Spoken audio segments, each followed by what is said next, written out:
Gracias por venir. Bueno, como dijo Jerry, quise zafar a toda costa de dar esta charla, pero bueno, no pude.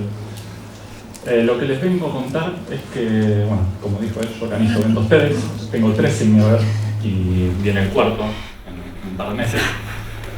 Y lo hago porque me inspiró mi vieja a hacerlos, como a ella le inspiró su padre, es hacer las cosas de todo corazón. Bueno, resulta que hace un año ella falleció. Antes de eso estuvo 2 años luchando contra un cáncer y un ACV sorpresivo 3 días antes de mi anterior evento la dejó cuadripléjica e incomunicada. Y luego de una semana, por una complicación respiratoria, falleció. Y se imaginarán que ese TEDx, que fue el año pasado, fue un limbo para mí. Yo lo pasé en piloto automático. Tengo imágenes de lo que pasó ese día, pero realmente no tengo ningún recuerdo emocional de qué pasó.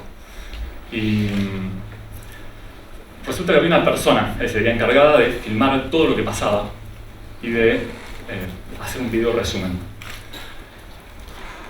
Por H o por B, este video tardó un año en salir. Y diciendo, bueno, faltando poco para esta fecha, para esta semana, y mi idea era dedicarle ese video a mi mamá. Pero el video no era bueno.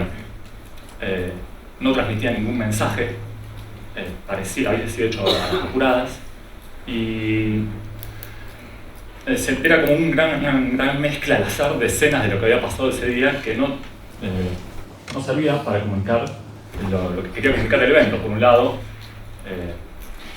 la persona no era que le faltara talento, sino que tenía y mucho, sino que lo que pasaba era que no le había puesto el empeño que tenía que ponerle a ese video para mostrar que lo había hecho así, como yo digo, como gusta que sean las cosas, con el corazón. Entonces no podía dedicárselo. Y lo que más me llamó la atención fue que cuando le remarqué estas cosas al editor, se ofendió. Lo cual me llevó a pensar qué es ofenderse. Si no es escondernos de nuestras propias vulnerabilidades. Es huir de lo que no queremos escuchar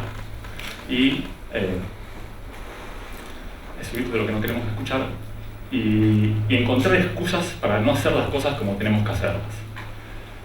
Entonces, es por eso que estoy yo acá, hoy hablando con ustedes, porque no le pude dedicar ese video. Y lo que tenía intención de hacer era dedicarle esta charla. Resulta que esta charla estuve a punto de no darla. Hace 3 semanas, por una mancha de aceite en la General Paz, casi me voy a un reencuentro apresurado con mi vieja. Pero bueno, fue gracias a un guardarray que decidió no ceder y me ahorró una caída de 20 metros y a que, por una enorme casualidad, en la General Paz no había nadie a 100 metros a la redonda de donde pasó lo que me pasó, es que estoy yo acá con ustedes. Esta charla, que quizás iba a tratar sobre alguna idea monumental que pretendía realizar en Rosario, pasó a ser lo que es ahora. Porque me di cuenta que estuve a punto de irme sin decir muchas cosas. Entonces, por ejemplo, una de esas cosas es que en este último año me visitaron 3 mujeres. La primera, para recordarme que todo lo que tengo que hacer, lo tengo que hacer de corazón. La segunda, para indicarme la importancia de